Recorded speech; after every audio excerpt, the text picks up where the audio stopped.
नमस्कार दोस्तों, आज की वीडियो में हम आम बोलचाल में यूज़ होने वाले 25 इंग्लिश वर्ड्स को मीनिंग और एग्जाम्पल्स के ज़रिए समझेंगे। उम्मीद है आपको ये वीडियो अच्छी लगेगी। अच्छी लगे तो लाइक कर देना, अच्छी ना लगे तो डिसलाइक भी करना। चलिए प्यारे दोस्तों, आज की वीडियो की शुरुआत करते हैं। आज का पहला वर्ड है प्यारे दोस्तों म्यूजिंग। म्यूजिंग जो कि एक नाउन होता है और इसका मतलब होता है थॉट।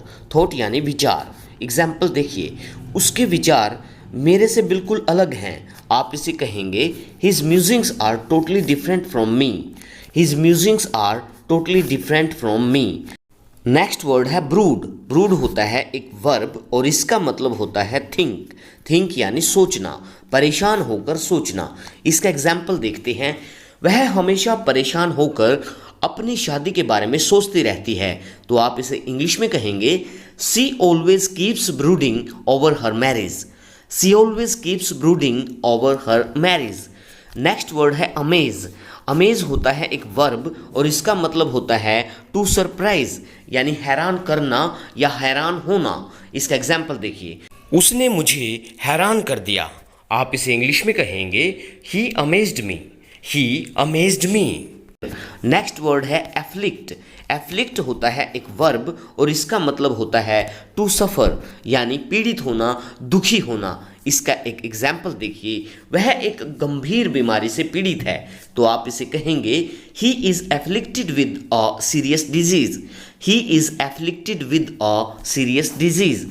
आज का नेक्स्ट वर्ड है डिप्रेस्ड। डिप्रेस्ड होता है एक एडजेक्टिव और इसका मतलब होता है वेरी सैड यानी बहुत ज़्यादा उदास, बहुत ज़्यादा परेशान और वो भी बहुत लंबे समय से।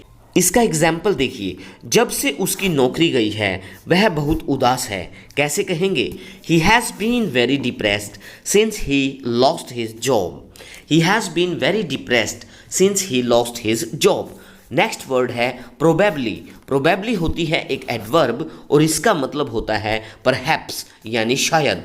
इसका एग्जाम्पल देखिए, अगले हफ्ते मैं आऊँगा, शायद शनिवार को। आप इसे कहेंगे I will come next week probably on Saturday. I will come next week probably on Saturday. आज का नेक्स्ट वर्ड है प्रॉम्प्ट। प्रॉम्प्ट जो कि एक वर्ब है और इसका मतलब होता है टू एनकरेज, टू मोटिवेट यानी प्रोत्साहित करना। इसका एग्जाम्पल देखिए, वक्ता को कई बार प्रोत्साहित करना पड़ा यानी उसको प्रेरित करना पड़ा, उसको बूस्टअप करना पड़ा ताकि वो अच्छे से बोल सके। आप इसे इंग्लिश में कहेंगे the speaker had to be prompted several times. The speaker had to be prompted several times. आज का नेक्स्ट वर्ड है अपरेंटली। अपरेंटली जो कि एक एडवर्ब है और इसका मतलब होता है क्लियरली यानी स्पष्ट रूप से, बिल्कुल बिल्कुल स्पष्ट रूप से। आप इसका एग्जाम्पल देखिए, वह स्पष्ट रूप से यानी बिल्कुल गलत थी लेकिन उसने माना नहीं। आप इसे कहेंगे she was apparently wrong but she didn't accept. She was apparently wrong but she didn't accept. आज का नेक्स्ट वर्ड है इन्हांस। इन्हांस जो कि एक वर्ब है और इसका मतलब होता है टू इंक्रीज यानी बढ़ाना, किसी चीज़ में सुधार लाना। आप इसका एग्जाम्पल देखिए, मैं अपने स्पीकिंग स्किल्स में सुधार लाने की कोशिश कर रहा हूँ। आप इसे कहेंगे I am trying to enhance my speaking skills. I am trying to enhance my speaking skills. आज का नेक्स्ट वर्ड है एडोरेबल जो कि एक एडजेक्टिव है और इसका मतलब होता है लविंग, लवली यानी बहुत प्यारा और मनमोहक। इसका एग्जाम्पल देखिए, हालांकि वह बच्ची गरीब है लेकिन बड़ी प्यारी है। आप इसे इंग्लिश में बोलेंगे although that girl is poor yet she is adorable. Although that girl is poor yet she is adorable. आज का नेक्स्ट वर्ड है एमिग्रेट। एमिग्रेट जो कि एक वर्ब है और इसका मतलब होता है टू माइग्रेट यानी स्वदेश छोड़कर विदेश में जाकर बसना, विदेश में जाकर रहना। इसका एग्जाम्पल देखिए, उसका परिवार 10 साल पहले भारत छोड़कर अमेरिका में बस गया। तो आप इसे इंग्लिश में बोलेंगे his family emigrated from India to America 10 years ago। His family emigrated from India to America 10 years ago। Next word है प्यारे दोस्तों एडियू। एडियू जो कि एक नाउन है और इसका मतलब होता है गुड बाय, फेयरवेल यानी अलविदा। इसका एग्जाम्पल देखिए, अंत में मैंने अपने सभी साथियों को अलविदा कहा। आप इसे इंग्लिश में कहेंगे at last I bade adieu to all my friends. At last, I bade adieu to all my friends.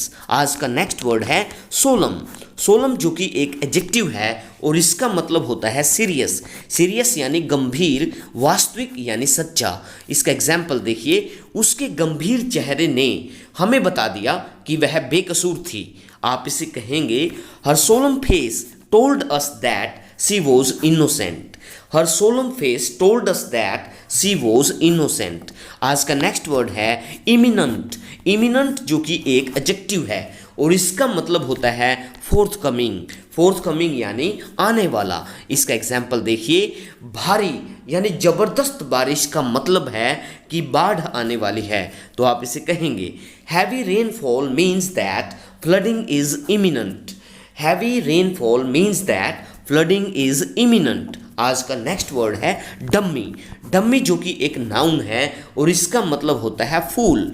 फूल यानी मूर्ख, पागल, बेवकूफ, बेअकला। इसका एग्जाम्पल देखिए, तुम सारे के सारे मूर्ख हो, बेअकले हो। आप इसे कहेंगे you all are dummies. You all are dummies. आज का नेक्स्ट वर्ड है कन्विंसिंग। कन्विंसिंग जो कि एक एडजेक्टिव है और इसका मतलब होता है ट्रस्टवर्दी यानी जिस पर विश्वास किया जा सके, जो भरोसे लायक हो। आप इसे एग्जाम्पल के जरिए समझिए, जो भी तुमने बताया भरोसे लायक नहीं, यानी जो कुछ तुमने बताया उस पर विश्वास नहीं किया जा सकता। आप इसे कहेंगे Whatever you told is not convincing. Whatever you told is not convincing. आज का नेक्स्ट वर्ड है प्यारे दोस्तों entrust. entrust जो कि एक वर्ब है और इसका मतलब होता है to make somebody responsible for something, यानी किसी को किसी काम का दायित्व देना, कुछ काम सौंपना। एग्जाम्पल के जरिए समझिए, उसने अपनी पार्टी की जिम्मेदारियां मुझे सौंप दी। आप इसे कहेंगे He entrusted me with the arrangements for his party. आज का नेक्स्ट वर्ड है trait. trait जो कि एक नाउन है और इसका मतलब होता है क्वालिटी और फीचर यानी गुण या विशेषताएं। इसको एग्जाम्पल के जरिए समझिए, उसके व्यक्तित्व गुण सराहनीय हैं, यानी उसकी पर्सनैलिटी की जो फीचर्स हैं वो काफ़ी प्रेजवर्दी हैं। तो आप इसे इंग्लिश में कहेंगे his personality traits are praiseworthy. His personality traits are praiseworthy. आज का नेक्स्ट वर्ड है प्यारे दोस्तों रोर। रोर जो कि एक वर्ब है और इसका मतलब होता है to make a loud and deep cry, यानी बहुत बड़ी जोर की आवाज़ करना, बड़े जोर जोर से हंसना, दहाड़ना, ठहाके लगाना। इसको एग्जाम्पल के जरिए समझिए, उसने चुटकुले पर ठहाके लगाए, यानी वह बड़ी जोर जोर से हंसी। आप इसे कहेंगे she roared with laughter at the joke. She roared with laughter at the joke. आज का नेक्स्ट वर्ड है एग्जॉस्टेड।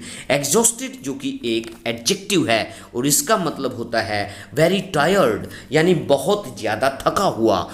इसको एक एग्जाम्पल के जरिए समझते हैं, जब वह ऑफिस से वापस आया बहुत थका हुआ था। आप इसे कहेंगे he was exhausted when he came back from office. He was exhausted when he came back from office. Next word है प्यारे दोस्तों इंजेन्युटी। इंजेन्युटी जो कि एक नाउन है और इसका मतलब होता है स्किल यानी कुशलता, किसी काम को करने की योग्यता, प्रतिभाशालीता। इसको एग्जाम्पल के जरिए समझते हैं, मेरे भाई ने पेंटिंग में हैरान कर देने वाली कुशलता दिखाई। आप इसे कहेंगे my brother showed amazing ingenuity in painting. My brother showed amazing ingenuity in painting. आज का नेक्स्ट वर्ड है इनकोरिजिबल।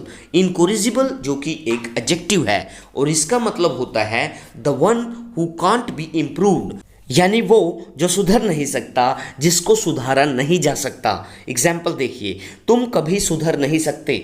आप सिंपली कहेंगे you are incorrigible. You are इनकोरिजिबल।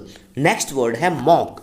Mock होता है एक वर्ब और इसका मतलब होता है to make fun of somebody और समथिंग, यानी किसी चीज़ का या व्यक्ति का मजाक उड़ाना। एग्जाम्पल देखिए, तुमने गरीबों का मजाक उड़ाया, बहुत गलत किया। आप इसे कहेंगे you mocked the poor, you did very wrong. You mocked the poor, you did very wrong. आज का नेक्स्ट वर्ड है स्टेक। स्टेक जो कि एक वर्ब है और इसका मतलब होता है to put something in danger, यानी किसी चीज़ को खतरे में डालना या किसी चीज़ को दांव पर लगाना। इसका एग्जाम्पल देखिए, उसने नौकरी के लिए अपना सब कुछ दांव पर लगा दिया, सब कुछ खतरे में डाल दिया। आप इसे कहेंगे he staked everything for job, he staked everything for job. आज का नेक्स्ट वर्ड है रैम्बल। रैम्बल जो कि एक वर्ब है और इसका मतलब होता है टू वॉक फॉर प्लेजर, यानी खुशी के लिए सैर सपाटा करना। एग्जाम्पल देखिए, उनको सैर सपाटा करने में कोई इंटरेस्ट नहीं है, कोई दिलचस्पी नहीं है। आप इसे कहेंगे they don't have any interest in rambling, they don't have any interest in rambling. आज के लिए इतना ही प्यारे दोस्तों, बहुत जल्द मिलते हैं नई वीडियो में नई इंटरेस्टिंग टॉपिक के साथ। उम्मीद है आपको ये वीडियो अच्छी लगी होगी।